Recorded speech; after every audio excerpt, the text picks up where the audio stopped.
Fresh ആയിട്ടുള്ള അയലമീൻ കിട്ടിയിട്ടുണ്ട്. കുറച്ച് കഴിഞ്ഞാൽ ഇവനെ എടുത്ത് എൻ്റെ അമ്മ ഫ്രൈ ചെയ്യും. അപ്പോൾ അതിനു മുന്നേ നമുക്ക് ഫിഷസിന്റെ ഡിഫറെന്റ് ആയിട്ടുള്ള ഭാഗങ്ങളൊന്ന് വേഗം പരിചയപ്പെടാം.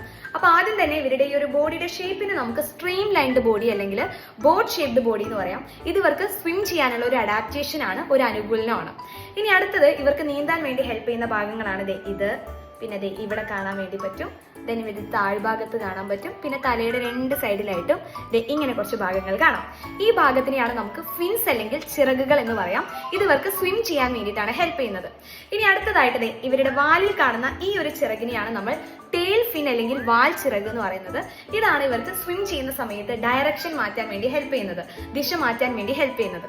ഇനി അടുത്തത് ഇവിടെ ഒരു ഷീൽഡ് നമുക്ക് കാണാൻ പറ്റും. ഈ ഒരു ഷീൽഡ്, ഈ ഒരു അറ, ഇതിനെയാണ് നമ്മൾ ഓപ്പർകുലം എന്ന് പറയുന്നത്. ഈ ഓപ്പർകുലത്തിന്റെ ഉള്ളിലായിട്ട് റെഡ് കളറിൽ കാണാൻ പറ്റുന്ന ഭാഗത്തിനെയാണ് നമ്മൾ ഗിൽസ് എന്ന് പറയുന്നത്. ഈ ഗിൽസ് ആണ് ഫിഷസിനെ വെള്ളത്തിൽ റെസ്പയർ ചെയ്യാൻ വേണ്ടിയിട്ട് ഹെൽപ്പ് ചെയ്യുന്നത്, ശ്വസിക്കാൻ വേണ്ടി സഹായിക്കുന്നത്. സോ ഈ ഒരു അയല മീനിന്റെ സയന്റിഫിക് നെയിം ആണ് റാസ്ട്രലേജർ കനങ്കുർത്ത എന്ന് പറയുന്നത്. ഓക്കെ, അപ്പൊ ഇത് നിങ്ങൾക്ക് യൂസ്ഫുൾ ആയിട്ടുണ്ടെങ്കിൽ മാക്സിമം നിങ്ങളുടെ എല്ലാ ഫ്രണ്ട്സിലോട്ട് ഷെയർ ചെയ്യാം. ദെൻ നിങ്ങളുടെ ഫേവറേറ്റ് ഫിഷ് ഏതാന്നുള്ളത് വേഗം ഒന്ന് കമന്റ് ചെയ്യാം.